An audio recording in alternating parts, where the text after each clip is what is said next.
Hello everybody and welcome back to my channel. So it is the end of the third week of October and time for my end of the week recap on my Forex small account. And unfortunately this week my small account has gone even smaller because I've had another red week. Now I haven't actually traded today, but it was a good job that I didn't do this video yesterday because this week has been quite an emotional roller coaster for me and it's been really difficult. It has been the longest red streak that I've had for a very long time, if not ever, with my trading. And I just found it really challenging because it's coincided with going live with a new strategy, so it's making me doubt that, and I'm not sure whether that's my emotions or my logical brain. I'm going to go into it a little bit more depth with you guys in a bit on the charts. But I am feeling much better today. I've managed to mentally park a lot of the emotion, a lot of the anger and frustration that I've experienced this week, and I'm managing to find my center again. So I'm going to take a couple of days off trading, have a restful weekend, and hopefully come back stronger next week.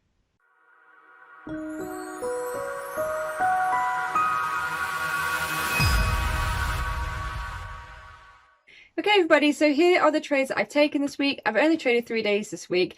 After experiencing the amount of emotions I have this week, I've decided that it is in the best interest of my account if I don't trade for the rest of the week and just sort my head out.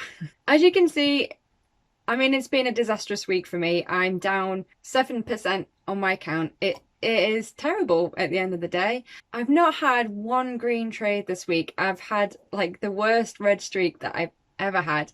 And some of it is luck. I've had a lot of frustrating experiences where I was looking to take a trade and I didn't take it and it would have won. And this one here, the one trade that was technically a winner, was where I bailed out. If I'd have stayed into that trade, I would have won. So I've just had a real emotional ride this week. And I'm just going to show you a couple of the charts just to give you an insight from the trades that I've taken. So I'll show you the first trade that I took on Monday morning on Euro USD. Because although this trade was a loser, I felt like I did follow my new strategy for this.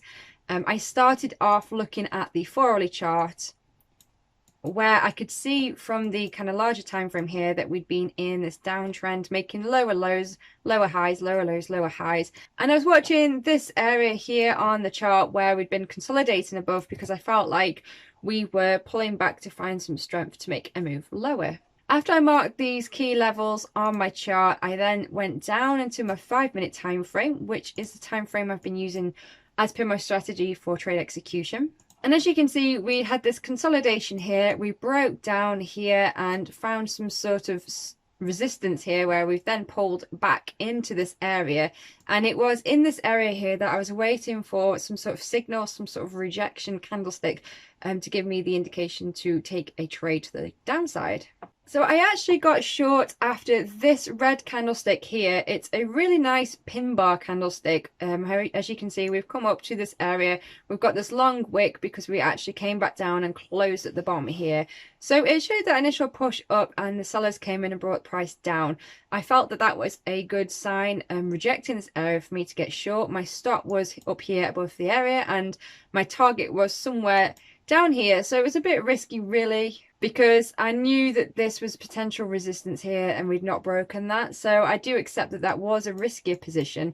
Plus in hindsight, looking at it, we do have this very large green bullish candle here, which shows that there was strength coming into the long side. But I didn't focus on those. I just focused on my strategy and I decided to get into this trade. And almost immediately, as you can see, we had the strong push up here, which did stop me out. Price came back down to test that, but then it carried on up and continued on up. So that was my first loss on the week. My losing streak continued throughout Tuesday, and then I had a crazy day yesterday because I took my first loser, which it kind of set the scene for myself with my emotions on the day. Unfortunately, it got me into that headspace where I was just like, oh, here we go again. And it's hard to break out of that. And in hindsight, maybe it would have been best to just walk away from the computer for 10 minutes and to just, you know, woosah and let it go and then come back refreshed. But I didn't do that. I decided to stay. And it was a very strange experience because if I'd have just traded what I saw, I would have been green, but I didn't. I traded my emotions, and it just shows the risk of emotions when you're trading, especially day trading. I'll just load my journal here for Wednesday just to show you some screenshots. So What didn't help was that when I first came into the market Wednesday morning before I took any trades, I had a look at the chart for Euro New Zealand dollar because I was watching it the sort of evening before. I saw that we'd broke above a very strong daily point and we'd kind of come down and close below that. So I felt like it was a really good opportunity for a short. But I'd taken two losers on the Tuesday, so I didn't want to push it and I chose not to. And Wednesday morning I had looked to see what would have happened. Although I didn't actually take the trade in my live account, I kind of forecasted it on my charts just to treat it as a learning experience. And this is what I got here. So this is a screenshot of I believe it's potentially the hourly chart on the left and the 4-hourly on the right here. And as you can see, I was looking to get in here, this break below this consolidation range, which would have paid off, and that would have been a 2% win. So I was immediately disappointed Wednesday morning because I saw that. I thought, oh, why didn't I take it? That would have got rid of my losers from Tuesday. And before I'd even looked at any charts of price action that day, I was already activating FOMO because I'd already missed out on this opportunity. So it's not the best way to start your trading day. So my first trade for Wednesday was a long on Euro Australian dollar. I was originally watching it short. I was watching this area here on the 4-hourly chart. This is a 4-hourly structure, even though it says the 1 minute here. I marked my levels using the 4-hourly chart, and we'd broken above that. And I felt that we had a little consolidation here, some retests, so I went long. And it did go up initially, but then it came down into my stop where it continued to go down. So it was just making a move up to grab liquidity to take it back down. Maybe I would have realized that if I wasn't already feeling quite emotional.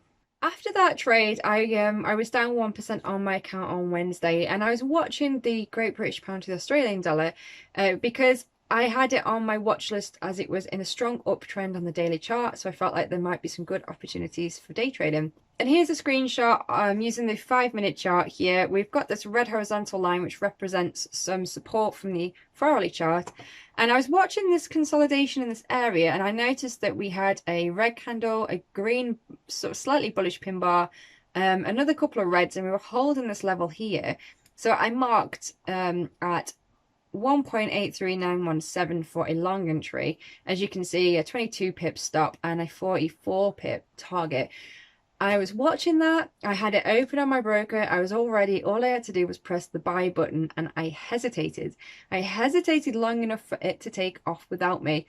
And then I was immediately angry at myself. And I hesitated because I was already down on the day, I was down on the week, and I couldn't face the idea of another loser. So I sat there and watched it make this really nice move where it went up very quickly and it would have resulted in 2% profit, which if I'd have taken that, if I hadn't have reacted to my emotions and if I'd have just traded what I saw in front of me, I would have made 2%, which would have cancelled out the previous loser, would have put me up 1% on the day. After that trade, I then decided to take a short on the Euro Swiss franc, which had been in this overall downtrend on the 4-hourly chart, and we'd actually come up and test this area here, this market structure, which was showing signs of rejection, so I felt that there was a potential short opportunity there. But after having a 1% loser and then missing out on a 2% winner, my emotions were still very strong, and in hindsight, as you always can see clearly in hindsight, I know that I should have just called it a day and walked away with my capital. But I didn't because I really felt like I deserved a winner. The market owed me that. And I was really trying to push it. So much so that I didn't wait for a perfect entry as per my strategy. As this red candle here on the 5-minute chart started to surge down, I decided to get short. I then spent quite some time in this consolidation period, predominantly in the red, as you can see. It never came up to touch my stop, but it was in the red long enough to make me feel uncomfortable. And then on this 5-minute candle here, as we came down and then as we started to come back up, I felt that it just was not working out and I decided to get out, and that's this trade here that I got out with 15 pence profit. So as you can see, the trades that I decided to take this week were very poor quality and mostly affected from my emotions. And I think that is a large part of why I've had such a strong red streak at the moment, because I have been finding it very hard to detach from my emotions. And I realised something quite important this week, and that is that even though I've backtested this new strategy, I've backtested it over around 60 trades. So I felt like that was a good pool of data to work with statistically to show me that the strategy works. However, it proves that backtesting, although it allows you to test a strategy, it doesn't allow you to practice trading that strategy when faced with other aspects of trading, such as the emotions. Maybe now I'm thinking I should have practiced that in a demo just to get used to the mechanics of trading that live, because backtesting is never really accurate compared to live trading, because you just don't have that live reaction of the candles messing with your judgment, basically. Also, as we all know, there's a lot going on in the economy with COVID affecting the movement of the markets, and I'm not saying that as an excuse, because I think that professional traders are able to trade no matter the extent of the market, but it certainly does provide extra challenges as beginner traders trying to learn when it's very turbulent times. So what are my choices from here? I've had like the biggest red streak that I've had, and obviously I've sat down and evaluated this and come up with some options. Firstly, I can continue to carry on learning in a live environment with my small account, even though my account is getting a lot smaller. I started, if you've been watching my journey, back in March with £500, and at the moment I've lost around about £150 of that. So I'm still alive and I'm very happy about that, and I'm still able to learn like I am now what it's like day trading the markets. But granted, my account's getting smaller, and there's going to be a point where I'm going to have to think whether I need to put any more money into that account or what really, so I'm still figuring that out. My other option is to take a step back from live trading to evaluate my strategy and to practice it in a demo, which has its appeal because it'll allow me to get a lot more mechanical about it. But I do feel strongly that a demo trading account just does not give the right environment to practice the emotional side of trading, and that's what I've experienced this week. And I don't want to step out of that and practice in a demo if it's not going to be an accurate environment to allow me to practice trading, because it doesn't really make sense for me. So again, I'm still pondering that idea. And my last option is to give up, which is not really an option, because no matter how many red days I have, no matter how much I lose, no matter how emotional and angry and frustrated I get, I am determined to make this work and to get it. So giving up just is not an option for me. If there's anything that I have learned this week, it is that I definitely need to become more mindfully trading, you know? I need to step back from my emotions and not react to them. So as part of that, I'm going to set up a plan for myself to try to foster some time for mindfulness. So if that means taking 5 or 10 minutes before I actually take any trades to just meditate and clear my head and become aware, then that is what I need to do. So I am putting some time into developing a daily practice that will help me to become more aware of my emotions. And as part of that, I've been studying up on emotions as well. It's something that I have studied before, but maybe you're the same. You read these things and sometimes you need to be reminded of them. So I've been revising that, and as part of that, I've actually created a video sharing 3 of the major emotions that you can experience when you are trading, and I've probably felt all 3 of those this week. But I'm sharing that video next Tuesday, so if you're interested in catching that, make sure you subscribe below and have that bell notification tick so that you get notified when the video goes live. Meanwhile, if you've enjoyed this recap, don't forget to smash the like button. I hope you have a great weekend, and I'll catch you in my next video. Thank you. Bye.